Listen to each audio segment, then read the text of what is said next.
وعلى آله الطاهرين الطيبين وعلى أصحابه أجمعين وعلى أزواجه أمهات المؤمنين وعلى ذريته إلى يوم الدين. دستور يا سيدي مدد. Alhamdulillah, we are basking in the lights of the month of Rabi Al-Awwal, which, as we mentioned yesterday, Maulana Shaykh Hisham Qaddasallahu Sirrah described as the month of the birth of the Prophet ﷺ, of the birth of Islam, of the birth of humanity, of the birth of good manners. May Allah realize and ascertain for us all of this and fix it for us firmly in our hearts and in our lives here and hereafter. Ameen.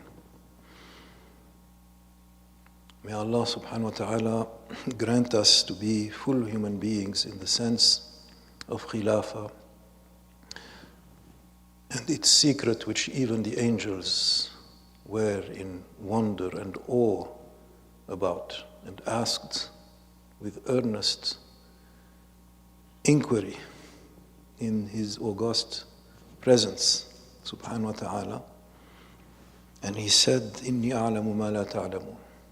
I know what you know not. Not only about the high level of humanity, but about the mortal enmity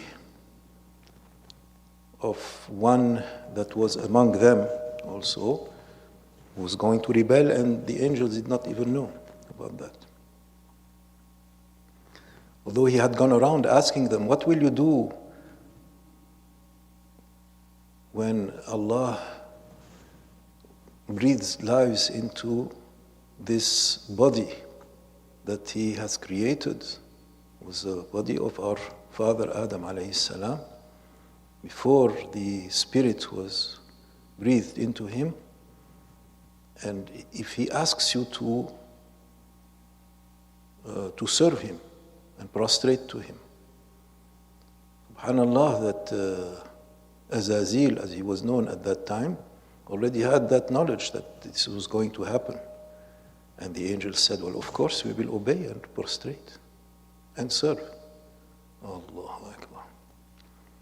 And he had already fomented and decided to rebel at that time without declaring it openly yet. So that's part also of what Allah subhanahu wa ta'ala was referring to, as mentioned in the books of tafsir. There is a hadith in one of those books of tafsir mentioned also about a companion radiallahu anhum ajma'in asking the Holy Prophet sallallahu alaihi wasallam about the angels mentioned in the verse of lahu mu'aqibat. He has followers in front and in back, and the human being, protecting them from harm. This is how gifted the human being is. The mere human being has angels as its protectors, and doing what? In the question of that Sahabi, saying, how come they are serving the human being? Can they be servant and serving to the human being when they are superior? They are angels. And the Holy Prophet ﷺ's response was to the effect that no, a human being is higher. Allahu Akbar. We are here in the blessed shade of the month of Rabi Al-Awwal, that we celebrate with our hearts burning with love and with dutiful faithfulness year after year, and we try to carry the spirit of that month into all the other months, actually into our lives as a regimen of a spiritual lifestyle of giving thanks to Allah subhanahu wa ta'ala constantly with blessings on the Holy Prophet sallallahu alaihi wasallam, which is the life of our hearts. But we are still doing too much out of habit and imitation and not reflecting upon the realities and the spiritual ramifications of that celebration and that month. Yani, as the Prophet ﷺ himself requested that none of you believes until I am dearer to him than his parents, his children, and everything. And then he said also, and dearer to him than his own life. Allahu Akbar. So, this doesn't only apply to the Sahaba al-Kiram who stood ready to sacrifice themselves for anything that the Prophet ﷺ requested, for his sake, out of love for him, in worship of Allah subhanahu wa ta'ala, because love of Rasulullah sallallahu alaihi wasallam is worship of Allah subhanahu wa ta'ala. And so the greater the love, the higher and more valuable the worship and the more accepted, and the greatest of all is, at the price of your own life, not just your own comfort and time and resources, but your own life. And that, how does it apply to people after the life of the Prophet ﷺ, who are not able to actually say to the Prophet ﷺ face to face, "Fidaka abi wa ummi, bi abi wa ummi anta ya Rasulallah, ya Khalili, ya Habibi, ya Hayati." As we would say in modern Arabic, we would say ya Hayati, ya Hayat, ya Ruhi. But they would say, "Fidaka abi wa ummi, bi abi wa ummi anta ya Rasulallah." Yani, may my fidaka ruhi also. Yani, may my parents be your ransom. May my parents be sacrificed. May my soul, may my life be at your beck and call to sacrifice. Yani, rather me than you to suffer death or harm. Like Khabbab ibn al-Arat, he is the one who, this Sahabi, who was captured by the kuffar at one point, and he was perhaps among the group of 40 huffaz or 70 huffaz who were captured in Najd and put to death, but not after a while. He was kept prisoner, and they even saw karamat at his hand take place. They did not believe even then, because they saw him eating grapes, and there was no grapes to be seen anywhere around his area. They were not even in season. And at another point, he was freed of his shackles, and there was one of their children playing around him and interacting with him. And he didn't do anything, either to escape or to harm or to try to secure his release or anything like that. Still, they put him to death when the time came, and they inflicted on him torture before death by severing his limbs one by one until there was nothing but the trunk of him left. And they said to him, "Wouldn't you rather be at home with your wife, sipping a delicious cool drink away from the heat of summer and the pain of death, and for Muhammad to be in your place?" He said, "No, I would not. I would rather endure this rather than even a thorn, to affect his foot." And he died, and he was saying, "Ya Muhammadah, Ya Muhammadah." He was crying out to Rasulullah sallallahu alaihi wasallam, "Ya Muhammadah." And we are saying, "Ya Muhammadah, Ya Rasulallah, Ya Habib Allah, and Ya Nur Qalbi, Ya Hayat Ruhi." فداك أبي وأمي. But these, when we say them, sound hollow compared, of course, to those who were saying it to Rasulullah sallallahu alaihi wasallam face to face and paying that price, right and left, readily. And by the way, Khabbab ibn al-Arat, he is the one that began the sunnah of praying 2 rak'at before death. 2 rak'at before death. He said, allow me to pray 2 rak'at before you start. And they allowed him. He was the first one to do that in Islam. This is an innovation. It is an innovation in worship. And it was in the absence of Rasulullah sallallahu alaihi wasallam in his time, but in his absence. And so this shows, the whole edifice of all of their arguments, those who argue against excellent innovations, and they bring all sorts of excuses or qualifiers that if it is like this, then it is forbidden. If it's like that, among other, being in worship. So they say if it's microphones in the mosque, that's fine, but not in worship itself. And there is your proof, Sahabi, and this became endorsed and accepted in the whole Ummah. And he was inspired to do it. And it didn't exist before. Subhanallah. There are people here now, in our times even, at this late point, with all the knowledge that they could possibly look up and acquire, and the need also for it, that deny the existence of something called Salat al-Shukr, if you can believe that. You say there is no Salat al-Shukr. And Allahu Akbar. Like every Salat is Salat al-Shukr. Every time you say Bismillah ar-Rahman ar-Rahim, Alhamdulillahi Rabbil Alameen, you are making shukr, whether you know it or not. So, every hamd is shukr. Yeah.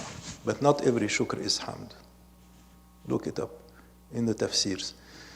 So, what alternatives do we have to test our sincerity towards Rasulullah in his inheritors, his khulafa, his waratha in every age. Shaykh Abdul Qadir Jilani in Kitab al-Ghunya, as we mentioned before, mentioned that the Shaykh and students, or Shaykh and Murid, Sahib and Mashub, is the rule until Yawm al-Qiyamah, that it's never going to be other than that. You can never imagine other than that. So who is your Mashub? Who are you the Sahib of? In our noble, most distinguished tariqa Aliyah, Naqshbandiyah, Sayyidina Abu Yazid al-Bistami said, one of the grand shaykhs of the silsila, that man la shaykha lahu, فالشيطان شيخه, or فشيخه الشيطان. So who has no shaykh, then shaitan is his shaykh. And worse than shaitan is to have your nafs as your shaykh, because your nafs, the nafs is like 70 shaitans in harm. And this is what happens, that unfortunately, they find even excuses in the name of religion, just like some find excuses in the name of Tawheed, to shoot down what? Love of Rasulullah sallallahu alaihi wasallam. Say, don't make too much salawat. Is there such a thing? La ilaha illallah Muhammadun Rasulullah sallallahu alaihi wasallam. Junun. Especially they come out in the month of Mawlid. Subhanallah. The shayateen are shackled in the month of Ramadan. But the shayateen al-ins in the month of Mawlid, forget that. La hawla wa la quwwata illa billah. Like, we are waiting with trepidation the moment that we see him. We ask for it in life, before death and to see him after death also. Ibn Abi Jamra, in his commentary on the Mukhtasar Sahih al-Bukhari, Ibn Abi Jamra al-Maliki, a great scholar of Maliki Mazhab and a Muhaddith, and he was a Sufi. He said that the hadith of the questioning in the grave, when the angels come to that question, what do you say about this man, هذا الرجل? He said this is demonstrative that points to proximity, demonstrative of proximity. Allahu Akbar. This هذا الرجل, يعني he's right here, right there in front of the one being questioned. So Ibn Abi Jamra said, this one who reads this cannot read it except they will have, if the heart will flutter and the flesh the hairs will stand on end on his flesh. Is it true? And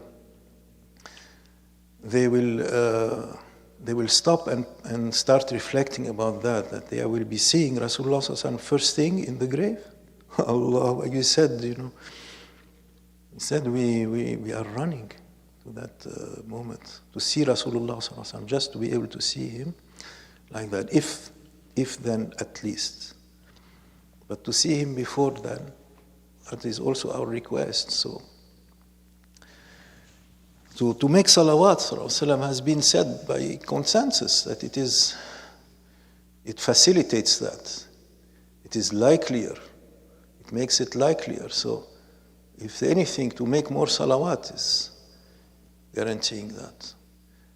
And from the tafsir of Ibn Sirin and all of those also who were renowned for the tafsir of dreams, they all concurred that the sign, the interpretation of seeing Rasulullah sallallahu alaihi wasallam in dream or anything connected to him, like for example, you do not see him, but you know that he was there. For example, in a dream, you can wake up with that positive certainty that he was there, but I did not see him. Or you see a part of him, like his blessed feet or his noble hands in a dish,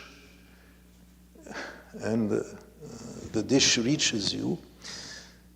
So all of these, or of course visiting his noble grave, his noble house, anything connected to him like that. So they all said the interpretation of this is that this person will die as a believer. And so that vision of the Holy Prophet ﷺ will be a vision of mercy and beauty and acceptance and stamping that you are mine, you are one of mine, you are part of me, and I accept your love. And so the month of Rabi Al-Awwal is the space and time of reminiscence of all of this and refreshing all of this and renewing and reviving this in our hearts, that this is what we live for. This is the reason of any beauty in this life. And this is the part of the nasib of dunya. The nasib of dunya is to have such a remembrance in dunya. Because it's otherwise, what is left of dunya if it is, if nasibaka min ad-dunya wa la tansa nasibaka min ad-dunya is strictly dunya stuff, then the animals also have that, and non-believers and everything, and everyone has that. It's guaranteed, it's given, it's gifted. But no, so it doesn't need a reminder, like the North Africans say. You don't need to instruct an orphan to cry. It's going to happen anyways. The orphan is going to cry. It doesn't need a reminder. So the reminder is for something much more significant, much deeper than material needs and material pleasures and enjoyments. So it is the enjoyment of the spirit and the enjoyment of the heart meeting the beloved, being with the beloved, longing for the beloved, seeing the beloved, being reassured by the beloved. So where is the beloved in our lives? You will look for the beloved in the khulafa of the beloved, because they are his mirror, they are his translators, they are his interpreters to us, and the teachers of his states. Endurance and love and tolerance and immutable strength in Allah subhanahu wa ta'ala and tamkeen, and so many of the attributes of the mercy sent to the worlds. As we said, إِنَّمَا أَنَا رَحْمَةٌ مُهْدَاتٌ, I'm nothing but a mercy gifted. These hadiths where Prophet ﷺ begins with إِنَّمَا, nothing but, and describing himself, they are like a whole door to deep understanding of the states of our shuyukh, of our awliya, of our murshid kamil. And one of them also says, and they are always constantly mentioned and re-mentioned by Maulana in their suhbas, is إِنَّمَا بُعِثْتُ, I was sent for nothing but, or nothing other than, إِنَّمَا بُعِثْتُ لِمُدَارَاتِ النَّاسِ, to manage people, to humor people, to go along with people in order, ultimately to be able to catch them and to guide them. Maulana has so many explanations of this, among them that he would see, for example, Grand Shaykh accompany people who did not deserve such attention, all the way, coming out to welcome them and showing them extra humble honor and so forth, and then accompanying them up and back down, etc. Oh, so what is so much honor? And those people, one might even ask Shaykh later, do they pray? Like that. Subhanallah. So the Shaykh explained that you go along with them 10 occasions, then they will be so attracted to you that, or they will go along with you on one occasion, you will catch them at that time, and they will never be let go after that. We don't give back our bay'ah. Rasulullah sallallahu alaihi wasallam said to the one who asks for the bay'ah back, they don't. It's always with him. So the mudarat, to the point that Rasulullah sallallahu alaihi wasallam was one time with a woman who was famous for bad manners and bad habits, and so she was she had those morals, that poor morals, and she met Rasulullah sallallahu alaihi wasallam as he was sitting with his companions, and she said to him, "Give me some of what you are eating." So Rasulullah sallallahu alaihi wasallam gave her his what he had of his food, or he gave her part of his food, and everyone was sitting back, letting. And Rasulullah sallallahu alaihi wasallam said, "Don't say anything to her." And then she said to him, "No, I want it from what you have in your mouth to give it to me." And so Rasulullah sallallahu alaihi wasallam gave it to her. And she took it and she ate it. And after that, the hadith goes on to say that she felt a violent shame of herself. It took over her state, and after that she was completely changed. Of course, look, it's the barakah of course, the blessed saliva of the Holy Prophet ﷺ, as is well established from other hadiths. But look at the angelic patience, and more than angelic patience, that it took to bring her to that point. Anyone else would have said, "Off with you," or something like that, or looked away, or we don't do that, or had been blocked, and he wouldn't have stopped anyone from blocking her, or bodyguards or what not.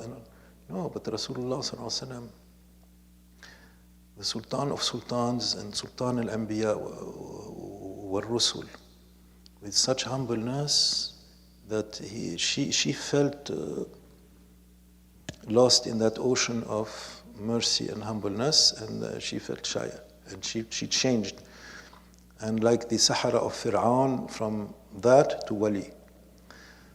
May Allah bless us and may Allah forgive us. We know nothing. We are like the murids of Sayyidina Abu Yazid al-Bistami who fled when they misinterpreted a simple incident. A simple incident that he went in with a lady that he had met coming the opposite way as he was walking with his murid, and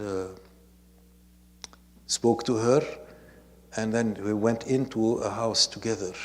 And the murids that were standing outside had all sorts of su'z-zan and bad interpretations, and they basically deserted the Shaykh after that, and one was left, and for all the su'z-zan that he had, at least he might have had, but he kept it, he put it under the chapter of Allah knows best. But at least I will prepare some water and a towel for the ghusl of my Shaykh if he needs it. And he knows best. Allah knows best. I know nothing. I don't know the situation. So he was patient. Yes, and he gained khilafah because of that. So, and it was a relative of his. It was not some foreign woman. So that simple detail, that how could they all miss that? How could they not give the husn al-zan? Or the Shaykh that asks for his murid to wait for him on the top of a mountain, and days passed, weeks passed, months passed. Where? Why you took yourself away from my sight, and then you don't come and see me, Shaykh, like you promised, etc. No, he had patience. He had patience, and he won everything because of that. So, but we are complaining. We want the Shaykh to be on our time, not for us to be on his time. No, we are on his time. If we are truly the spiritual sons and daughters, then we give thanks for the one who gave us birth in the spiritual life and the spiritual way. If we truly believe that, now we belong to him. So, whatever happens, it is for a wisdom, and the wisdom might take an hour to be explained, might take a year, might take more than that. So we are not in a position to rush our Shaykh for when am I going to get the secret and the amana and the trust and the Ism al-Azam and all that. All of that is mentioned in the books of the Naqshbandi masters as shirk, to come to tariqah for that. So shirk, subhanallah, to associate our niyyah to that. And to say also that spiritual matters depend on the physical wholeness of the body of the Shaykh. You see, when the Shaykh is in this dunya, is still present in this dunya, and we see the Shaykh physically diminished, if we then say that then his spiritual function then is... We have put ourselves not only in a position of judging how, this gift from Allah subhanahu wa ta'ala between him and the wali, interfering in that, we have interfered in that, which is enough of an offense, but we have also committed shirk by associating the spiritual gift of Allah subhanahu wa ta'ala to the power, the physical power of the human being. And we are worse than those brethren of ours who say that Rasulullah sallallahu alaihi wasallam is useless after death, because he died, so now he cannot help. You cannot turn to him. You cannot ask him anything. That's what they say. They claim, because then they have associated the biological life of the human being to his status of. That is shirk. It's like saying that it comes from you. That you make your own destiny, you have your own power, you create your own power, you create your own acts, and all of this is against Aqidah. So, but they are worse because, subhanallah, the wali is still in this life, and they already jumped to that conclusion. La ilaha illallah Muhammadun Rasulullah sallallahu alaihi wasallam. May Allah subhanahu wa ta'ala save us from ourselves. It is not outside influence. It is our own weak disposition, our own rush to make judgment, our own rush to seize what we want as if, no. Things are pledged to their time. Many a suhbah of Mawlana Shaykh is around on that team. Things are pledged to their time. You will not rush it. Do not rush the things of dunya. How dare you think that we can rush the things of akhirah? Inna lillahi wa inna ilayhi raji'un. لا يستقدمون ساعة ولا يستأخرون. Cannot rush, you cannot bring it forward one moment, or may delay it one moment. May Allah bless us with the blessings of this month and grant us more love of our Shaykh, the door of the love of Rasulullah sallallahu alaihi wasallam, and may our souls be sacrificed at his feet and our lives be his ransom, and our well-being come second to his every time. Ameen. وصلى الله على سيدنا محمد وعلى آله وصحبه وسلم والحمد لله رب العالمين.